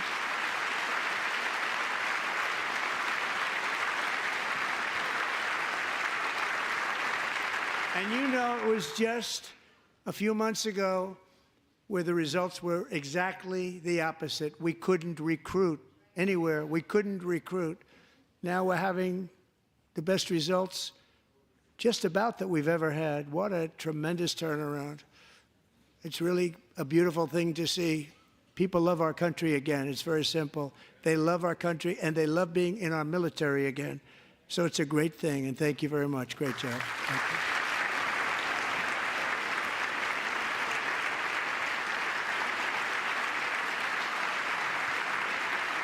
We're joined tonight by a young man, Jason Hartley, who knows the weight of that call of duty.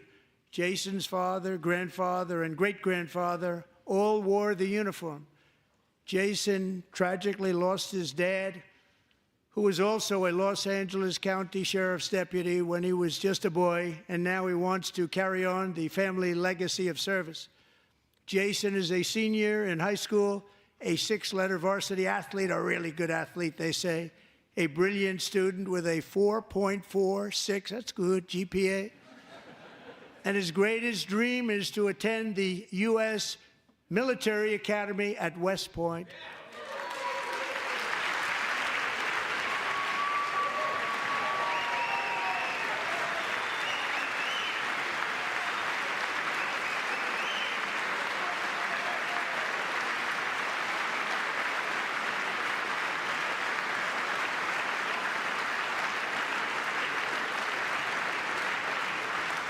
And Jason, that's a very big deal getting in. That's a hard one to get into. But I'm pleased to inform you that your application has been accepted.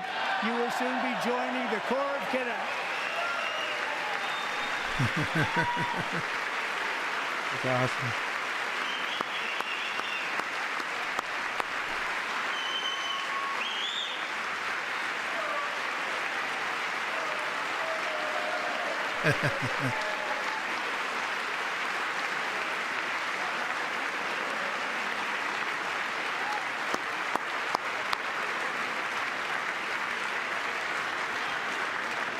Thank you.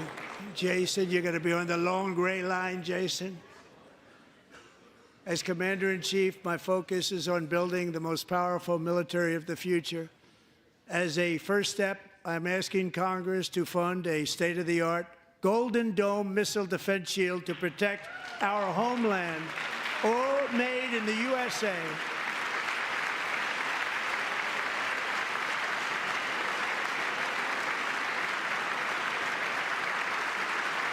And Ronald Reagan wanted to do it long ago, but the technology just wasn't there, not even close. But now we have the technology. It's incredible, actually.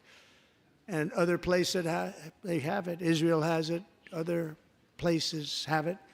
And the United States should have it too, right, Tim, right? They should have it too. So I want to thank you. But it's a very, very important. This is a very dangerous world. We should have it. We want to be protected, and we're going to protect our citizens like never before.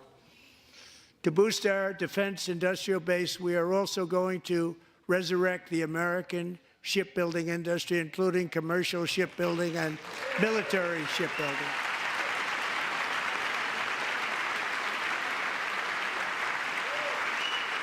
And for that purpose, I am announcing tonight that we will create a new Office of Shipbuilding in the White House and offer special tax incentives to bring this industry home to America where it belongs. We used to make so many ships. We don't make them anymore very much, but we're going to make them very fast, very soon. It will have a huge impact. To further enhance our national security, my administration will be reclaiming the Panama Canal, and we've already started doing it.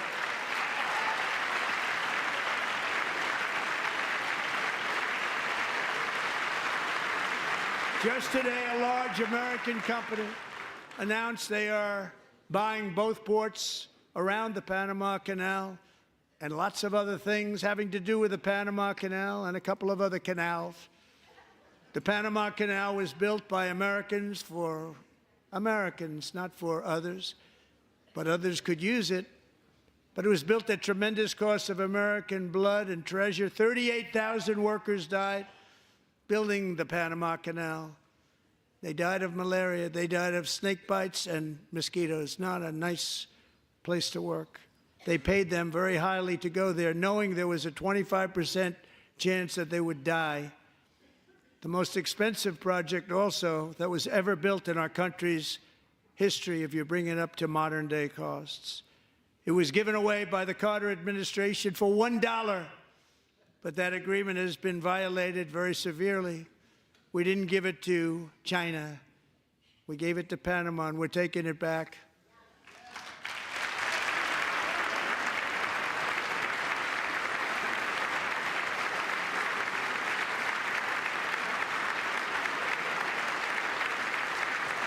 And we have Marco Rubio in charge. Good luck, Marco. Now, we know who to blame if anything goes wrong. Marco's been amazing, and he's going to do a great job. Think of it, he got 100 votes. You know, he was approved with actually 99, but the 100th was this gentleman, and I feel very certain. So let's assume he got 100 votes, and I'm either very, very happy about that or I'm very concerned about it. But he's already proven. I mean, he's a great gentleman. He's respected by everybody, and we appreciate you voting for Marco. He's going to do a fantastic job. Thank you. Thank you. He's doing a great job. Great job. And I also have a message tonight for the incredible people of Greenland. We strongly support your right to determine your own future.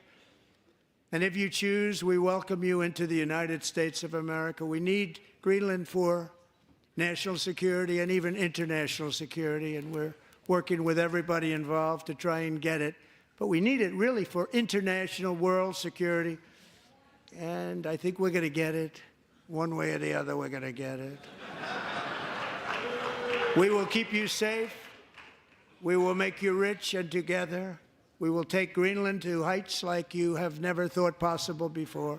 It's a very small population, but very, very large piece of land and very, very important for military security. America is once again standing strong against the forces of radical Islamic terrorism. 3.5 years ago, ISIS terrorists killed 13 American service members and countless others in the Abbey Gate bombing during the disastrous and incompetent withdrawal from Afghanistan. Not that they were withdrawing, it was the way they withdrew. Perhaps the most embarrassing moment in the history of our country. Tonight, I am pleased to announce that we have just apprehended the top terrorist responsible for that atrocity, and he is right now on his way here to face the swift sword of American justice.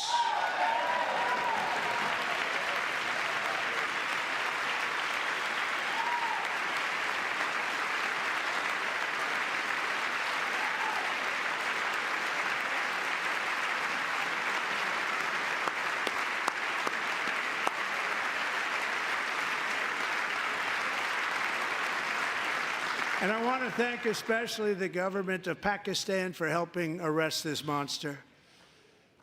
This was a very momentous day for those 13 families who I actually got to know very well, most of them, whose children were murdered, and the many people that were so badly, over 42 people, so badly injured on that fateful day in Afghanistan. What a horrible day.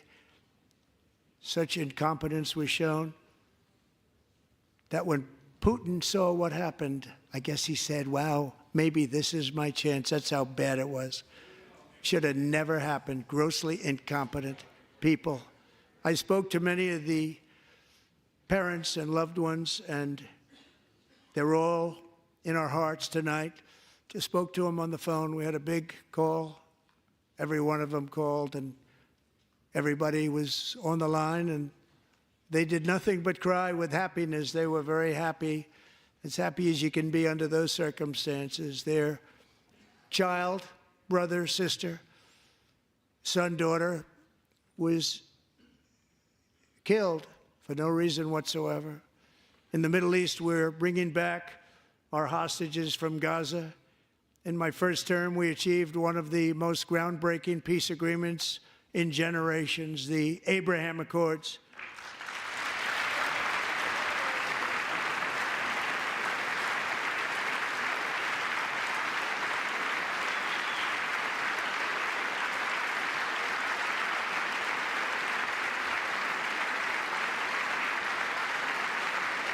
And now we're going to build on that foundation to create a more peaceful and prosperous future for the entire region. A lot of things are happening in the Middle East. People have been talking about that so much lately with everything going on with Ukraine and Russia. But a lot of things are happening in the Middle East. It's a rough neighborhood, actually. I'm also working tirelessly to end the savage conflict in Ukraine. Millions of Ukrainians and Russians have been needlessly killed or wounded in this horrific and brutal conflict with no end in sight. The United States has sent hundreds of billions of dollars to support Ukraine's defense with no security, with no anything.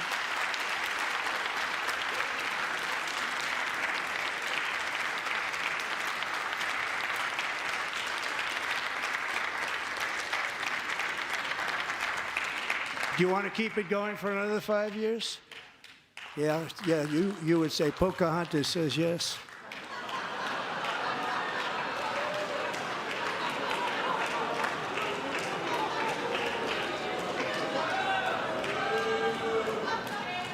$2,000 people are being killed every single week. More than that. They're Russian young people. They're Ukrainian young people. They're not Americans. But I want it to stop. Meanwhile, Europe has sadly spent more money buying Russian oil and gas than they have spent on defending Ukraine, by far. Think of that. They've spent more buying Russian oil and gas than they have defending. And we've spent perhaps $350 billion, like taking candy from a baby. That's what happened. And they've spent $100 billion. What a difference that is. And we have an ocean separating us, and they don't. But we're getting along very well with them, and lots of good things are happening. Biden has authorized more money in this fight than Europe has spent, by billions and billions of dollars. It's hard to believe that they wouldn't have stopped it and said at some point, come on, let's equalize. You got to be equal to us. But that didn't happen. Earlier today, I received an important letter from President Zelensky of Ukraine. The letter reads, Ukraine is ready to come to the negotiating table as soon as possible to bring lasting peace closer. Nobody wants peace more than the Ukrainians, he said. My team and I stand ready to work under President Trump's strong leadership to get a peace that lasts. We do really value how much America has done to help Ukraine maintain its sovereignty and independence. Regarding the agreement on minerals and security, Ukraine is ready to sign it at any time that is convenient for you. I appreciate that he sent this letter, just got it a little while ago. Simultaneously, we've had serious discussions with Russia and have received strong signals that they are ready for peace. Wouldn't that be beautiful? Wouldn't that be beautiful?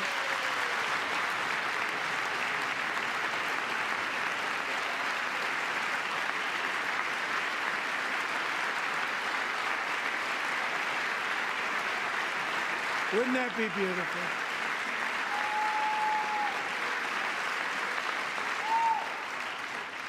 It's time to stop this madness. It's time to halt the killing.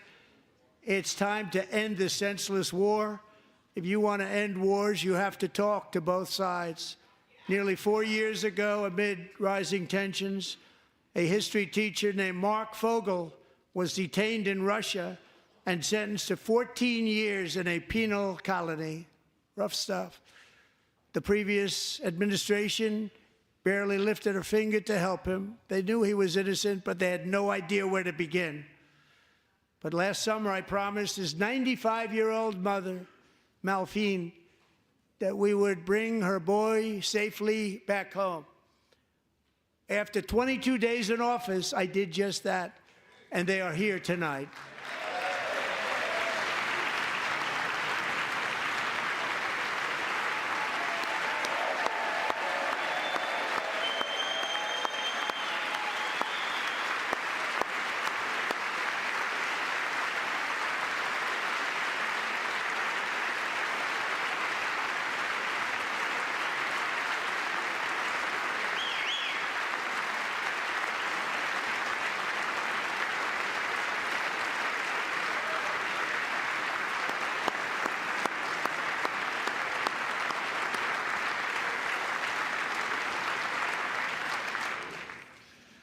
To Mark and his great mom, we are delighted to have you safe and sound and with us. As fate would have it, Mark Fogel was born in a small rural town in Butler, Pennsylvania. Have you heard of it? Where his mother has lived for the past 78 years. I just happened to go there last July 13th for a rally. That was not pleasant. And that is where I met his beautiful mom right before I walked onto that stage. And I told her I would not forget what she said about her son. And I never did I? Never forgot. Less than 10 minutes later, at that same rally, gunfire rang out, and a sick and deranged assassin unloaded 8 bullets from his sniper's perch into a crowd of many thousands of people. My life was saved by a fraction of an inch, but some were not so lucky. Corey Comparator was a firefighter, a veteran, a Christian, a husband, a devoted father, and above all, a protector. When the sound of gunshots pierced the air, it was a horrible sound. Corey knew instantly what it was and what to do. He threw himself on top of his wife and daughters and shielded them from the bullets with his own body. Corey was hit really hard. You know the story from there. He sacrificed his life to save theirs. 2 others, very fine people, were also seriously hit. But thankfully, with the help of 2 great country doctors, we thought they were gone and they were saved. So those doctors had great talent. We're joined by Corey's wife, Helen, who was his high school sweetheart, and their 2 beloved daughters, Allison and Kaylee. Thank you.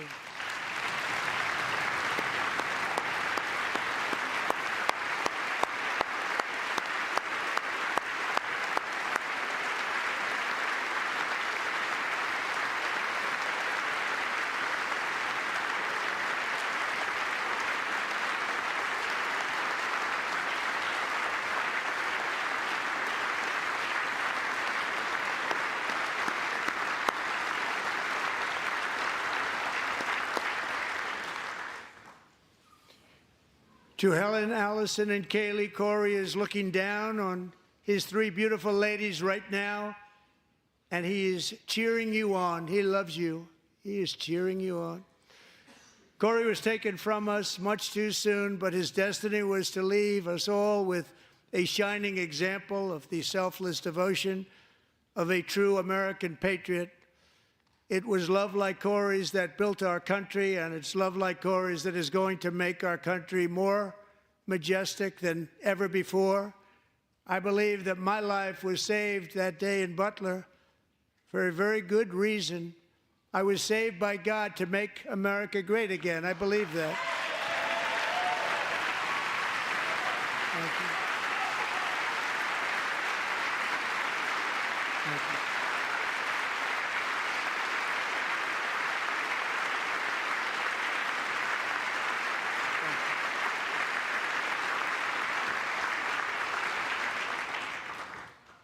Thank you very much. From the patriots of Lexington and Concord to the heroes of Gettysburg and Normandy, from the warriors who crossed the Delaware to the trailblazers who climbed the Rockies, and from the legends who soared at Kitty Hawk to the astronauts who touched the moon, Americans have always been the people who defied all odds, transcended all dangers, made the most extraordinary sacrifices, and did whatever it took to defend our children, our country, and our freedom. And as we have seen in this chamber tonight, that same strength, faith, love, and spirit is still alive and thriving in the hearts of the American people. Despite the best efforts of those who would try to censor us, silence us, break us, destroy us, Americans are today a proud, free, sovereign, and independent nation that will always be free, and we will fight for it till death. We will never let anything happen to our beloved country, because we are a country of doers, dreamers, fighters, and survivors. Our ancestors crossed a vast ocean, strode into the unknown wilderness, and carved their fortunes from the rock and soil of a perilous and very dangerous frontier. They chased our destiny across a boundless continent. They built the railroads, laid the highways, and graced the world with American marvels like the Empire State Building, the mighty Hoover Dam, and the towering Golden Gate Bridge. They lit the world with electricity, broke free of the force of gravity, fired up the engines of American industry, vanquished the communists, fascists, and Marxists all over the world, and gave us countless modern wonders sculptured out of iron, glass, and steel. We stand on the shoulders of these pioneers who won and built the modern age, these workers who poured their sweat into the skylines of our cities, these warriors who shed their blood on fields of battle and gave everything they had for our rights and for our freedom. Now it is our time to take up the righteous cause of American liberty.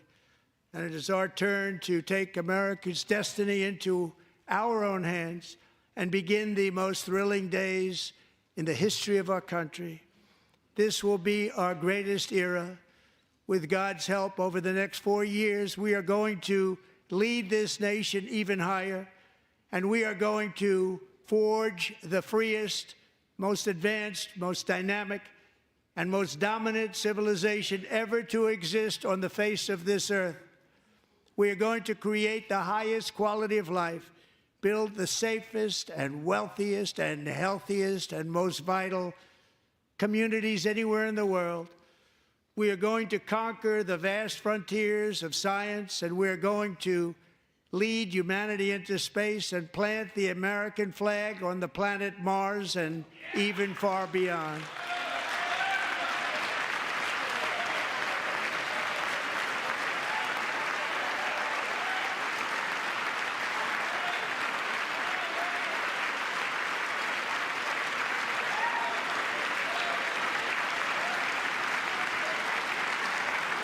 And through it all, we are going to rediscover the unstoppable power of the American spirit.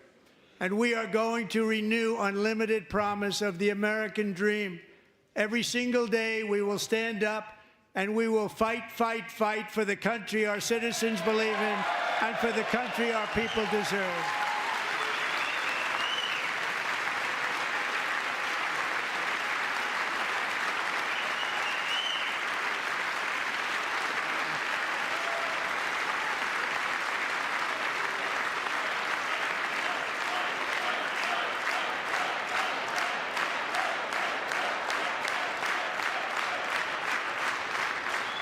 My fellow Americans, get ready for an incredible future because the golden age of America has only just begun. It will be like nothing that has ever been seen before. Thank you, God bless you, and God bless America.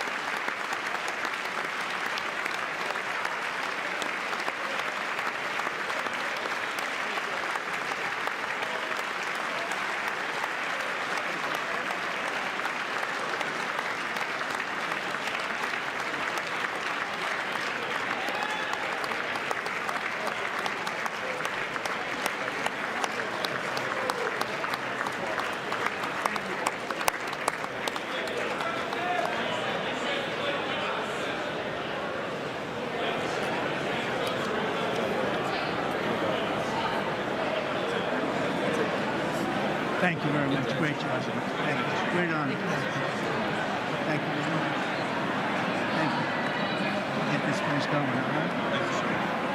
Thank you. It's a great honor. Thank you. Thank you, Mr. President. Thank you very much.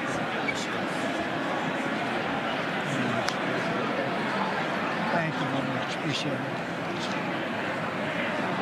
Thank you. I see you teaching young people to love America. Well, I'm trying to. Great guy. Thank you. That's your favorite. Thank you. Thank you very much. Appreciate it. Howard. Thank you again. Thank you again. Won't forget. So good. Yeah, it's good. So good, sir. Thank you. Terrific, Mr. Really terrific. Really outstanding. Thanks. Thank you. Yes, sir. Get some sound bites. Good job, Mr. President. Thanks. Thank you. Got you. Great.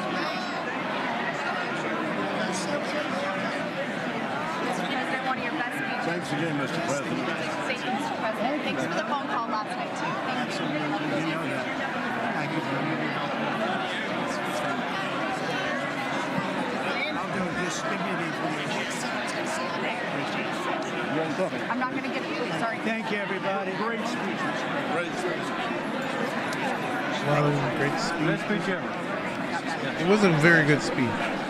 Yes. Good. They can't stand, the Democrats couldn't stand for anything.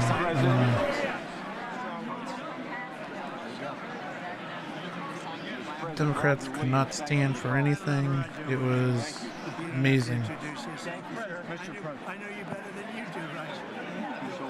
My great baseball. America. Good job. Great job you're doing. America is back. Thank you so much, Welcome you Mr. back in President. Pennsylvania anytime, sir. They stood for. Thank you all. They stood for another country, not our country. That was phenomenal. It's hard to believe, isn't it? That was fantastic, sir. That was amazing. Thank you very much. Thank you. Quick selfie. Mr. President. Good job, Mr. President. Great job. Thank you so much. Great speech, sir. Great speech. Yes, sir. I agree with all of them.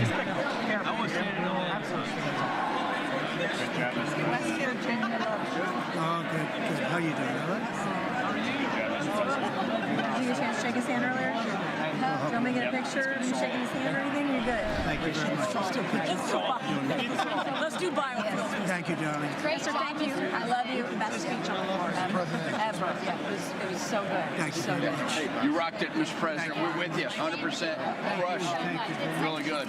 Congratulations. President. Best speech ever. Thank you so much. It was.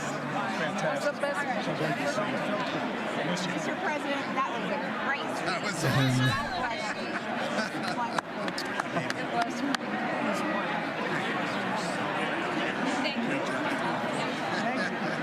Great job. Let's go. Get down to that. You get down. Good luck. Yes, sir. Thank you. It's so great. Thank you, everybody. Good job. Thank you for mentioning God needs to help us. Thank you, Mr. President. It's true. Mr. President. Thank you. Great speech. Great speech. Thanks for taking my call. Good luck. Yeah. Thank you, my man. Thank Thank you for standing You strong. really triggered those people. Tremendous, Mr. President. Thank you. Somebody did. Thank you so much. Thanks for the beneficial ownership ban this week. That was a good point. Thanks for mentioning farmers. Well, we love our farmers. Thank you, man. Thank you, Mr. Speaker. You earned this night. Thank you very much. Appreciate it. What time? Thank you, man. Proud of you. Thank you, Mr. President. Thank you so much. Thank you. Great again, brother.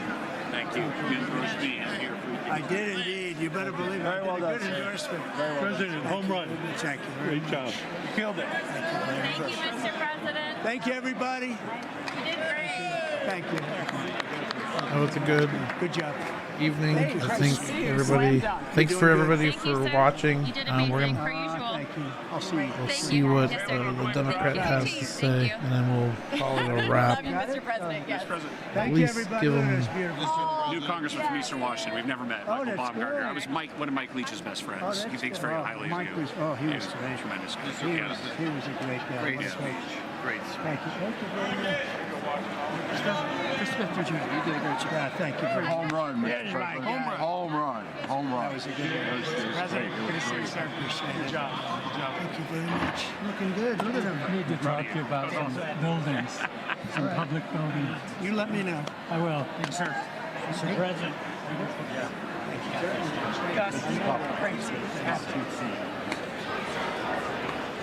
Okay, and that's turn that down. And just again, check out to support us on Ohio Political News. You can go to ohiopoliticalnews.com. You can go to X. We're on YouTube, Rumble. Make sure to share this and let people know about us.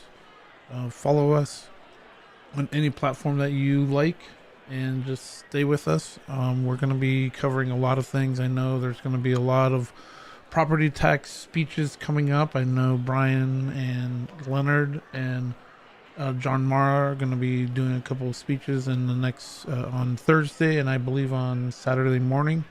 So we'll be live streaming that. And again, we are on. Also, if you go to our website, you can actually get some merch, and we have some of the new stuff coming in. I think the JD Vance stuff, and so we'll go with that. And Chamber, the Democrats en masse walked out ahead of him, and the people that he was greeting on the way out were the Republican members who were there. They are in the majority, 218 Republicans, 215 Democrats, 2 empty seats, both Republican-held seats from Florida because of appointments to the White House, and Matt Gaetz' seat is the other one that is still open to special elections to bring the House up to 435. Well, you heard the president speak about almost 2 hours, about an hour and 45 minutes that he spoke. And we're going to be getting your reaction now this evening. 202 is the area code, 748-8920. If you are a Democrat, and I'm going 748-8921. to turn that down again. Again, Ohio Political News. Find us. We'll be sending out information anytime that we go live. We'll be going live Thursday night. We'll be going live Saturday morning, and of course the podcast with Joe and the guys Sunday nights, and we'll be doing that this week. And if you want to contact us at all, just go to ohiopoliticalnews.com and you can reach us there. Or if you want to also email us, it's kent@ohiopoliticalnews.com. Thanks. And so I'm going to just pop up over for a little bit. So yeah, it's kent@ohiopoliticalnews.com. And, you know, if you have any questions, please, it's getting late of the evening. Already almost a little bit after 11. But thanks for everybody joining us. And we will see you Thursday night live for property tax, and with Brian Massey, Leonard, and John Morrow. And we'll call it a wrap. And God bless everybody and have a good evening.